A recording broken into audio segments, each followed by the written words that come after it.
anyone or everyone. I guess we'll jump in. Anyone. Hey, everyone, anyone. We're snowed in. We're snowed in. We need help. Send the dogs. We're snowed in Boise. This is the Bodybuilding.com podcast. I'm Nick Coleus here with Krissy Kendall and the one and only Abdominal Snowman, Craig Capurso. That's a good one. That's pretty good. You planned for this snowstorm, didn't you? Exactly. Just so I we did. could do that. Abdominal Snowman. I've got my cowboy snowflake shirt on. It's kind of a face for radio kind of shirt. I'm going to use that later on. Thank you for that one line. So good. I don't know if that domain is taken or not, but I demand a cut at least. But this snowstorm did remind me of a meme that I made. I wanted to share. Okay. Have you ever made a meme before? Like you go into meme generator or something? I've seen them. I've had plenty of meme made up of you. Me. Yes. Working with the video team. It's like, do you do anything else? I've made like 3 in my life, just for, office circulation. But the one I was most proud of, it was C.T. Fletcher, and I put a little Santa hat on him, and it says, anyone? I command you to snow. And I was searching all over my goddamn computer for it this morning because I wanted to share it with the staff. In the spirit of the season, Yep, yeah. Couldn't find it. It's lost. But if anybody else out there uses it, I'm coming for you. Like CT. Rights are here first. Yeah. It was cute, and then I lost it. Anyway, Craig is here with us. He's a man of many talents. Snow removal, one of them? It's going to be soon. I'm actually in the process of owning a house, so oh, good. I'm going to have to get that on my list. We know shirt removal is one of your skills. He's an old school friend of Bodybuilding.com, Physique pro, Cellucor athlete, former oil trader. You don't do that anymore, right? Former. Okay. And also, I learned recently, a former semi-pro football player. Yeah. Well, former oil trader is not right because I own oil right now, but I'm just not doing it as a living. Not just the one in your car. Not just the oil. I do own a little oil. I think it's on the rise, but that's just a tip I'm going to give you now. Oh, okay. So aside from the many things he's done with us over the years at Bodybuilding.com, including 30 Days Out, is a great training plan, and you were also in Built by Science. You're also one of the stars of a new, I guess you could call it an original series that we're doing called Lifted, where we follow 5 different people around for solid 6 weeks, 8 weeks, 6 months. A few. Yeah, they vary the time, but kind of it. Each in their own transformation. Mm-hmm. Yeah. Some of them normal people. Some of them are Craig and Steve Weatherford, who are guys who have been in this industry for a long time. Cool. It's fun to learn who was in it because it was all secretive for me. I was going to ask, did you know? know? I don't know anyone. Actually, I was at an expo. And the LA Fit Expo. LA Fit, and I saw Danielle, and she was going to be in it. I don't know if she's in it or not. She is, yeah. And I was like, what are you doing? She's like, what do you mean, what are you doing? So we were like secretly like, are you? So it's pretty neat. But, I mean, anybody could have a camera and just be following themselves around, but you guys, that's good you made that connection. Yeah. But it was interesting watching you because you were doing 2 or 3 pretty different things at the same time. You were finishing your career as a semi-pro football player, would you say? Did that continue after that? I kind of finished a while ago. I was as soon as I became a Wall Street Oil trader for a while, it just became such a daunting thing to go out every weekend, try to practice with the team, and then when games come to play. So I was kind of like an optional player for them, and it was a passion of mine. And when it became more work than passion, I decided to cut it off. Mm-hmm. But my coach would call me up from time to time and ask me to jump in some of these games. I stayed in shape. He obviously watched what I was doing. And not to say lifting for fitness shows or anything is getting ready for football, but I was able to keep up. Mm-hmm. And so the show that or some of the video that you're going to see in the clips were semi-pro game, probably all of our last. I don't think I'll play another, but I don't think. Think is a lot of... It seemed like you got a good...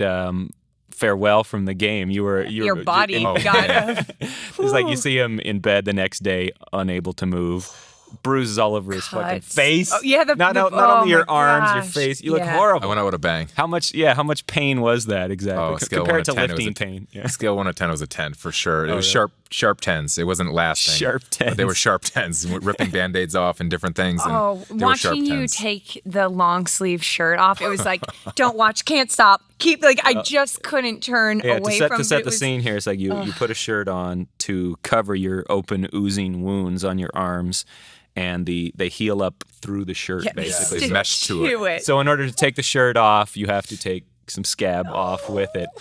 And The pain is real, my friends. But at the same time, you were preparing for a physique show at the same time. That was silly. Yeah, well, I don't know. Yeah, was it silly? Because, you think of football player, you think, oh, God, he's doing the 225 bench press test. He's doing a bunch of power cleans. It's not what you think of when somebody's getting ready to do a physique show. But I've always adopted that mentality when I came to fitness. I was a football player true and true. I mean, that's where I came. I was a performance athlete, and I tried to fit into a physique mold. I was in early enough, and so I had a good enough shape to, let's just say, be fortunate enough to be early. If I came to the sport later on, would I be the ideal candidate? I don't know. I have much more of a blocky football player physique, quite frankly, like a Roman, one of these guys that have the blocky abs and everything else. Not the hair anymore. Not the hair anymore. But, back now, everything's with the tapered waistlines. These guys, with no offense, women waist under 30 inches and wearing these huge shoulders. I don't know how that even works, but, that's what's trendy now. And so at this point, I'm transitioning. So you saw me do my last show, but I don't know how much you guys learn, or I sent some video in that probably will follow up at the end of the series. So you're going to have to watch to the end to see what I'm up to today. I don't want to give it away, but we transitioned. I'm out. I'm completely called it quits and said, I'm done with subjectivity. I'm going to go more burst on performance and get back to my roots. So. Oh, okay. So yeah, when you say you're out, you're talking about no more physique-based competition. No more subjectivity of my performance and of my outcome. I'm not going to get on stage and have a judge tell me I'm in today or I'm not in today based on some subject scale. Done. So it was more based on that, or was it too the training and the diet that you didn't like? There was you saw some of that, I'm sure, in the video where I trained for that. I definitely was in the best shape of my life, but it was the most taxing I've ever put my body through, specifically hitting a mold. And I wasn't doing physique anymore. I was doing a category called classic physique.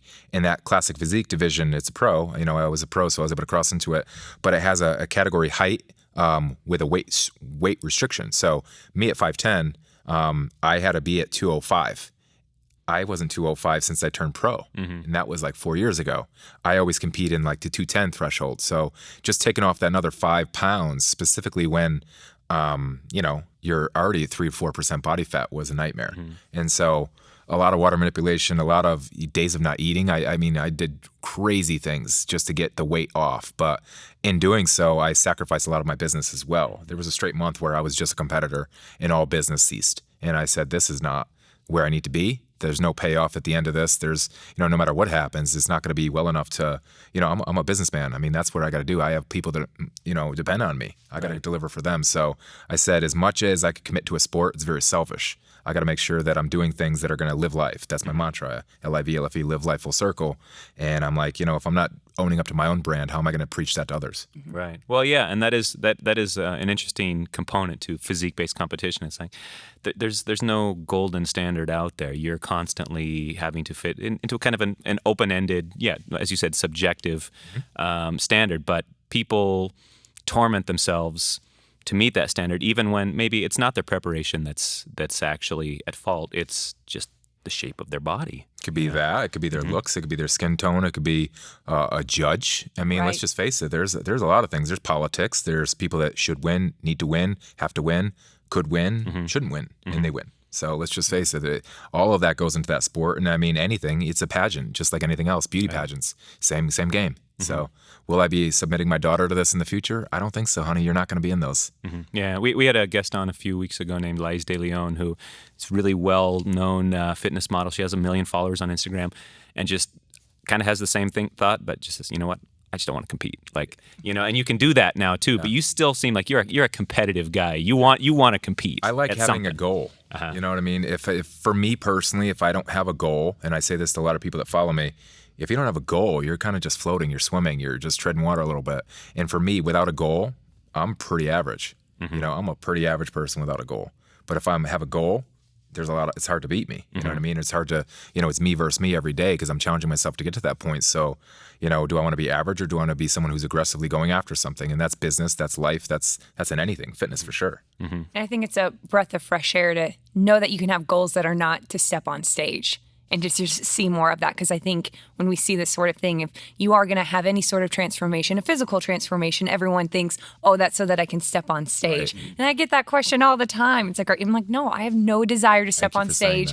And I think that's okay. But do I have a desire to have a healthy physique, to be in the best shape of my life, to be able to perform well in whatever aspect of my life? Absolutely. But I don't want to step on stage. So, I mean, I thank you for saying that, because a lot of people come up to me all the time in these expos when I talk to them, and I'm like the fitness dad as much as I'm the businessman. I'm the fitness dad. I was this before I had a daughter, just because I always look up to these kids and I'm like, you're following the wrong people. You have the wrong role models in mind. You know what I mean? Like they're giving you crappy advice a lot of times. And most often I'm like, what is your why?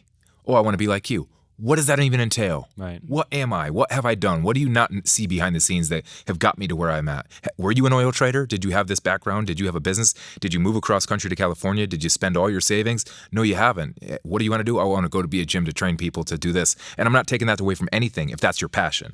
But I think your passion is being misled by the goal of stardom. And let me just tell you, being on top doesn't pay your bills. You got to find ways when you're on top and all these means to find a financial route to freedom, if you will. So that's something a lot of people think is so misled. Oh, I'm going to become this person and I'm going to get paid all this money. It doesn't work that way. And specifically now with more of you asking to do that, you're giving your time and energy away for free. And so you're screwing it for everyone else too. I feel like I hear some relief in your voice. Like now that you're moving forward, it's a different chapter. Were you relieved when you kind of decided, you know what, I think I'm done with this style of competition? I think I say that in my video. I actually think I came home and I go, it feels good not to have that out there. And so it's good. It's putting a chapter behind me. I'm a person who likes to take risks. As I've lived in Connecticut, I moved to Florida for an opportunity. Then I moved home, moved to New York City. From New York City, went to California, now Tennessee. So I'm a person who likes to jump and take opportunities. But once the door closes, I just say that's room for something else in my life to be opened up, and I feel like that completely right now. So I mean, that chapter closed. I got a whole bright future ahead of me. So yeah. So when did the light bulb go off after that? You think, you know what? I love training. I love punishing myself. I love pushing those limits. I saw it in the training, like even a couple weeks before. I don't know how much you guys saw the videos or what was edited and what you did see, but even the realization prior to me stepping on stage was the realization that, hey, this isn't it. And it wasn't even after the dust settles. I didn't care if I won. It was it. If I won, would I have stepped on stage at the Olympia? Sure. But that's it. If I took second, I wouldn't have. I wouldn't have even tried. It was the realization prior to going in it where I was doing it. And I'm like staying up all night. I think I went to bed for like 2 hours. I had to wake up and do cardio because I'm like, I'm just not there yet. My mind was just a mess. And I go, this isn't it, man. And I'm sitting here with a microphone talking to these people about this balance and this stuff. I'm like, I'm not drinking my own Kool-Aid. And I was like, that's it. I was like, I got to get back on what I feel is my mantra and own it. And so I watched a video of you on Instagram the other day, what you're doing now, and this has got to be my favorite set and rep scheme I've seen all year. 17 sets of 5 with 335 pounds in a deadlift. 17 and a half sets, I think it was. So how do you get from that to that? Because I love that. That's fantastic. Oh, the volume day, huh? Yeah. The poundage. My company's Metron, Metron.io. We're a fitness platform based out of Silicon Valley, and we're trying to basically quantify fitness. And I said, okay, how do I go from just getting a pump, to look a certain way to quantifying my fitness? I need to track it. I need to input it, and I need to analyze it. And so I said, okay, let me start with this volume scheme. Let me actually put a number that I'm going to lift, and then I'm going to analyze what's going on. Am my strength going up or all these other things? So it's more of a component of just analyzing my actual own data. So I can say I can do a lift, but I'm saying, okay, if I lift, what did I lift that day? How much poundage do you know? 30,000 pounds, okay. I believe. So it was a number I truly randomly made up. I just said, I'm going to lift 30,000 pounds off the ground today, and I'm going to pull, another pound. I kind of made up some math, and I said, let me see what this looks like. It was ridiculous, but it's gonna have a test eventually if I do it enough with repetitions to see if can I increase that, and then I could time it. How much volume can I press in a specific amount of time? So it's more about analyzing who you are and what you're doing instead of just going through, because now it's not really about how I look, but how I perform. This new era of my Capurso and what I'm training for is performance based. And so I gotta track my numbers, So it's not football performance based. What's your next performance scheme? Like, what are you? So you are going to track your volume. Yeah. Like that's one thing you can measure. But what is your next kind of goal then that you're going to see? Or obviously you want to see your volume change or go up or improve. But what other things are you looking to mobility, change? Flexibility. I mean, I'll let you guys read between the lines, but I'm going to CrossFit. I mean, actually, just the much volume I've done in my life and the capacity or the threshold that I have, I think for, the lactate threshold and the ability to push past that specific burn, it's silly, but I kind of I have an ability. Some people just have an ability to do specific things. I can kind of put that behind me and push. So I was like, I can do well at this sport. But the problem is I had to lose some of my size and mobility up top of my shoulders to get in a front rack. I finally just got it. It took me almost like 4 to 6 months just to get myself into a front rack position because I would do cleans and hold it out front. And I'm like, yeah, that's fine. I can muscle it, but there's going to come a point where the weight's going to be way too much. Right. And so if I ever want to be competitive, I got to get it right. And so I'm really just being a stickler on form right now, working with mobility. I just joined CrossFit a little while ago, and come January 1, I will no longer train in a normal gym. If I'm going to commit to like at least 3 months straight of just every single day, or the 6 days a week that I was putting in a gym, I'm going to put that same time and effort into doing the training, into the mobility and the whole nine, and see how far I could progress. Because my goal is next year this time preparing for the Open. Oh, okay.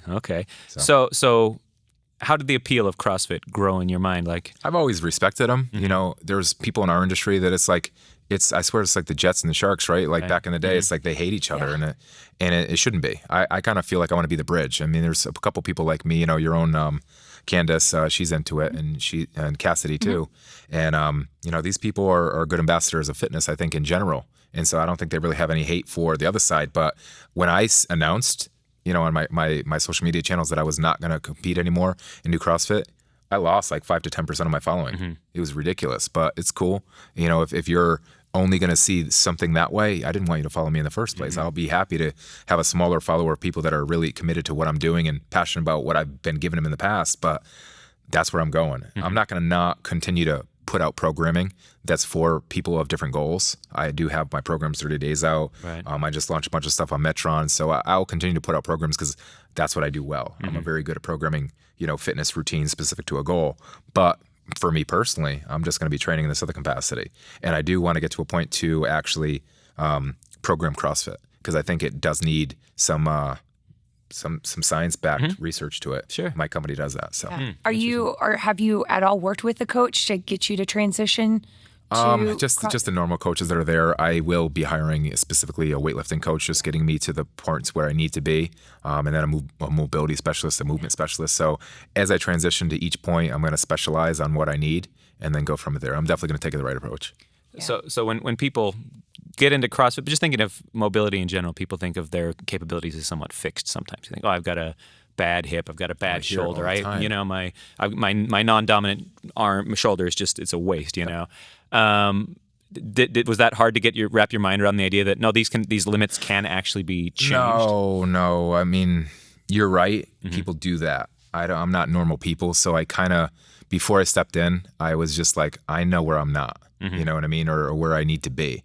And as much as it's hard because everything comes easy to me as far as fitness, this is coming very hard. And so it's a reality check, it's a gut check. But if you're committed to what your goal is, I was like, let me put myself in those that I preach to shoes. I'm no longer professional. I'm a freshman in this game right now. I'm beyond a freshman. So I was like, let me humble myself. Let me see it as they see it. Let me listen. Let me talk less and just see more. Watch videos, educate, research, read books, see what mobility is about, So I'm square one. I'm not going to say I'm competing with Rich Froning or anyone. I'm saying, let me see if I could at least attempt a competition at some point and then go from there. I think my background and experience and training style over the course of the years has prepped me right. Now I just got to be able to move correctly. And eat. Is your way of eating change at all? Or you're like, Not yet. I mean, I'm still playing with these photo shoots. It's baby steps. Yeah. I'm still playing with these photo shoots, so I still have to make sure that I look as well as I do. I'm actually much smaller in form right now. Usually I'm bigger for these shoots, but I just know the bigger I'm at, there's more weight I'm going to have to lift on a bar or something else. So, I'm thinking that probably the smaller version of me is going to be a better fit for this category. And would you say that you've seen a lot of changing in the structure of your training, or has it been kind of like one or two things that you might have switched out? So let's say your typical training session might be like an hour and a half, and where before you did 10 minutes of a general warm-up and stretching, now you're spending 30 minutes on mobility. Let me correct you really quick. I did no warm-up. Okay. So, right. So perfect. So has it been a complete 180, and was that from from the start, like, I'm going to start doing CrossFit workouts today? Or, did you do little chunks at a time to really, so that it wasn't quite a shock to your body? You said even you're starting on January 1st, so still you kind of have I've done one it. in I've each actually camper. done it. Okay. I've done for the last 6 months, so I've actually been practicing. But I kind of went for a few months. I kind of somewhat got injured. I don't know if it's a progressive injury or a chronic injury from over the years rather, but I definitely still have some pain in my teres minor infraspinatus, right, in this lat area insertion. Pretty common. Yeah. I think I did it maybe kipping or doing something like that, just stretching it out. But it's got to fix itself before I could start doing some of the major lifts. So I was trying to work around that. So I was never fully committed. I was also thinking about the exercise and see how I could perform them specifically isolated instead of in these combination of groups that they're doing. So I didn't want to be in the class and do half of a workout. So I was like the rogue guy in the corner doing my own things in the CrossFit gym. So, but it wasn't helping me. Let me just say that wasn't the right way to go. However, if I was going to do it, I am going to try to do like a cross-sectional. When I program, I'm going to do something like weightlifting meets CrossFit or something, some transitional period and how you can prep yourself. And it certainly comes down to mobility and stretching prior and potentially, another session of stretching, because ultimately that's really what's hard for someone like me, someone with size and someone like that. I had to somewhat atrophy some of my areas, my shoulders specifically, to get myself there. And, people are like, it's your lats, it's your triceps, it's everything. Right. Let me just tell you, it's all of the above. And so if you're not working on them, it's going to be much slower for you. Sure. And for many people, I mean, this doesn't have to be the rule, but size does come at the expense of posture for a lot of people. And when you're doing barbell snatches, there's no room for error in your pot. You gotta be able to access all sorts of areas in your upper back. Absolutely. Someone showed me a cool test. If you take two pencils and you put them down by your side, if they point in, your posture is not good. But if they point straight ahead, you actually have the proper posture. So try it. If you're at home, take two pencils. I know we're all Take like, two what? pencils. Do you have any pencils in your house? It has to be pencils. Pens, any straight, appliance or whatever you have, and just see where they go. So you might have an internal rotation or properly externally rotated, by your side straight forward. And so I was working to get that, and I was like, man, these are small little things that I never noticed. Or, if you look around the physique world, you see all these guys with internally rotated shoulders, all, lunge forward like a gorilla. I'm over that. I don't want to look like that. And if I have pictures out there, tag me so I could take them down. But I just have a different approach to where I want to go with it and how I want to be seen going forward. Sure. I think I've missed a lot of opportunity over the course of the years to correct and help people properly by going for brute size, strength, and power. And I think there's a proper way to go about teaching someone the right ways to do that. And don't get me wrong, when a time comes, you do have to lift some crazy weight and just rip and pull kind of thing. But there's a proper way to get into that too.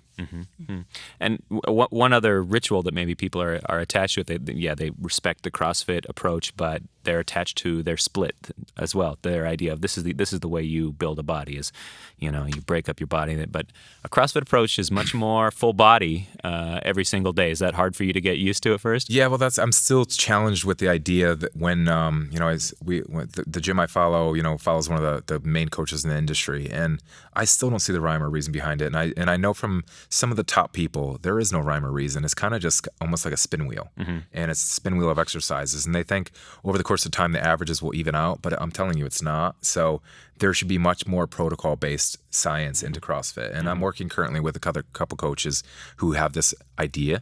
And so we're working on it. So, that way you don't hit your shoulders. Like I'm actually thinking about I don't want to give too much stuff away, but heat mapping, of body parts being touched and what areas should be worked on and different things like that. So some cool stuff there. Yeah, that's cool. And it also kind of shows CrossFit maturing as a sport and as a practice as well. If you think about, there are enough people in it now. It has enough serious adherence. People should be taking it that seriously, like you would for professional football or something like that. Yeah. Well, and it took off with the athletes that are doing so well and started off and gained all its popularity.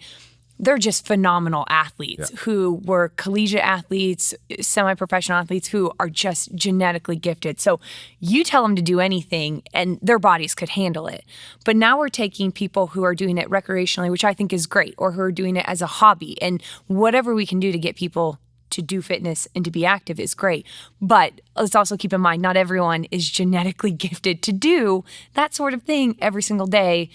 without maybe the proper rest and recovery that their body or their muscles and their joints need. So yeah, if we can, potentially program a little bit differently and look more into the science behind it, all the better for it. I agree. I definitely think there's you'll see good coaches and bad coaches, and I think you have that in every industry. However, CrossFit is highlighted just because the speed and power that they put specific movements in, people may not have experienced that ever in their life or in a long time.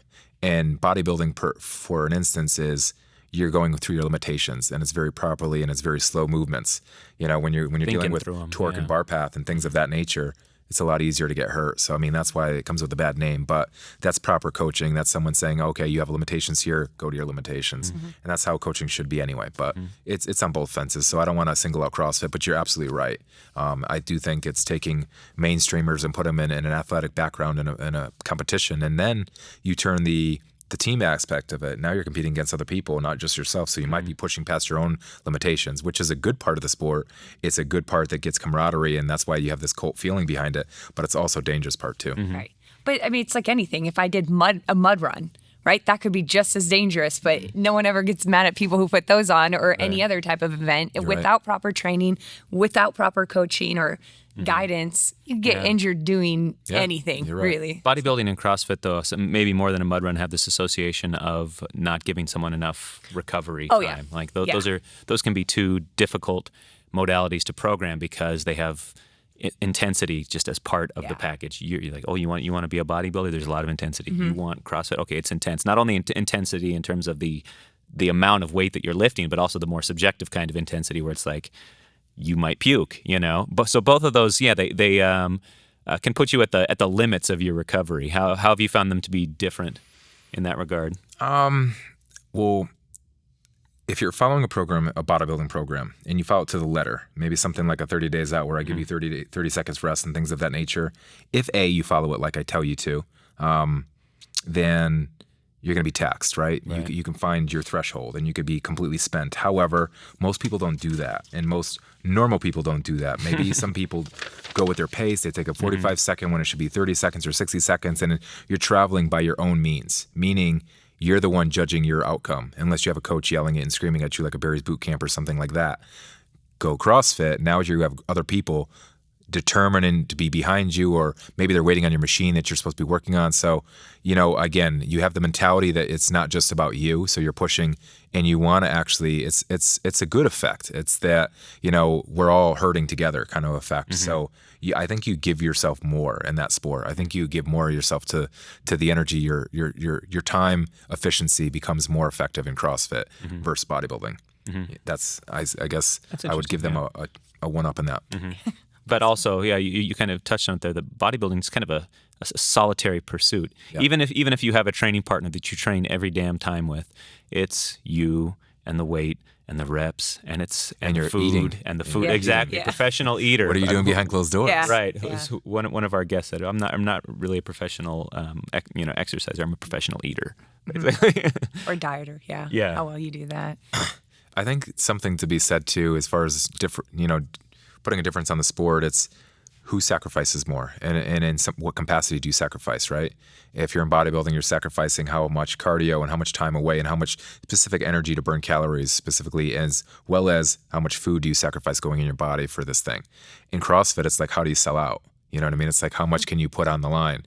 Eating does have a part to play in it, and when it comes down to the science of especially if you're going to be competitive. The top, right? That's when I would say eating really, really, and supplementation really play a strong role. And I guess that's in any sport, right? Bodybuilding as well. Right. But I think one's about where do you sacrifice, one's about where do you sell out. And when I say sell out, I mean a good way. It's like completely in the gym, because you can sell out in bodybuilding, but if you're eating poorly, it does not translate at all. You heard it first here. Craig Capurso sold out to Big Kettlebell. Yeah. If only.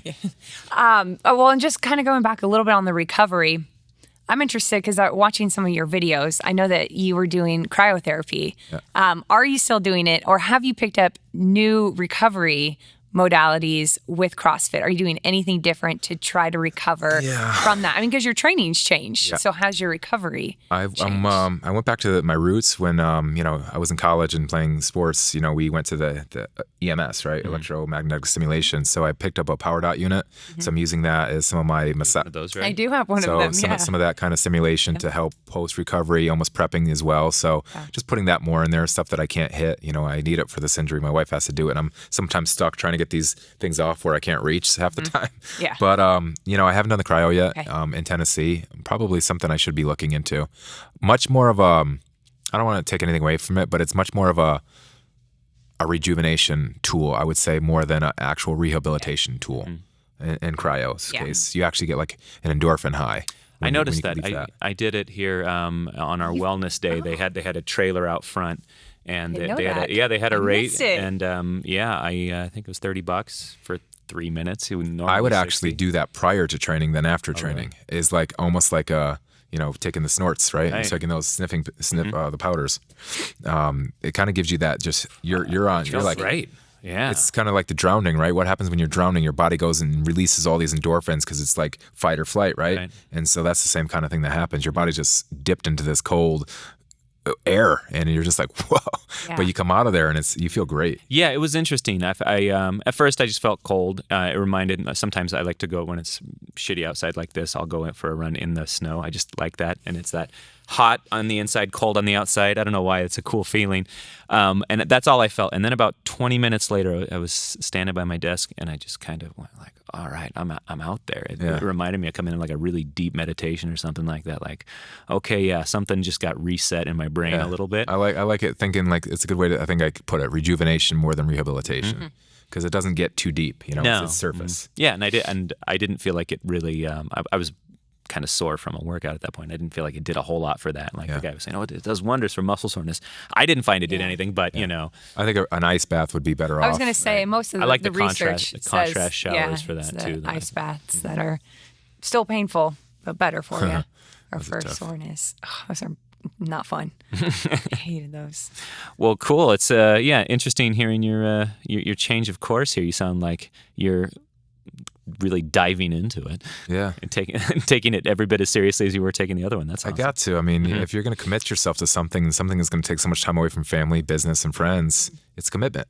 So don't half-ass it. I mean, you want to spend an hour in the gym, spend it right, It's an hour that you just wasted of your life. And if you, it's cool. I listen to some of these positivity channels or these entrepreneurs, and they break down life expectancy into I'm not going to quote you correctly here, but let's just say it's like 85 years or something, 82 or 92, whatever it happens to be. I'm 35. I only have so many minutes and hours left in my life. Do I want to waste them doing a mindless activity that's not going to see me a result or give me a passion or a bonus? Right. And you have a finite amount of intensity that you can devote in your life. When I'm 35-ish as well, and you think like, okay, I might have to slow down at some point, but if you don't have to yet, why not? Why would you not? If you don't use it, you lose it. That's it. It's a common thing. If people with osteoporosis later on in life, you'll find majority of those people were not really active in their younger years. But if you're pulling on those bones, stressing them out, those muscles build up. That bone gets stronger, so you're going to grow into those old age with better bones. Better bones, people. Go check out Lifted at Bodybuilding.com. Let's say, I don't know that this is the address, but let's say it's Bodybuilding.com/lifted. And if it's not, hunt around, good. You'll find it, Google and if not, it's not my problem. And our podcast is at Bodybuilding.com/podcast. And also on whatever, iTunes, SoundCloud, YouTube, Overcast, all those different all apps. Of them. You can find us. Where can we find you out there? I'm always at Capurso. It's pretty simple. I don't know why people go with these crazy names, but I am Capurso. I am Craig. And I'm that on every channel that you can find me at. So I won't hide behind anything. It is me when I talk to you. I don't have any people that pull the strings behind closed doors. Not yet, anyway. Wait, are you saying that we do? Yeah. I mean, we are kind of a big deal here. Oh, huge, yeah. But it is me. Well, subscribe to get notified when we have new episodes, I guess, and do it. Just subscribe to things. Yeah, all things, and our YouTube channel. And hopefully, we'll still be alive at the end of the snowstorm. If not, then I guess this was a great time while it lasted. People, goodbye. Later. So sad.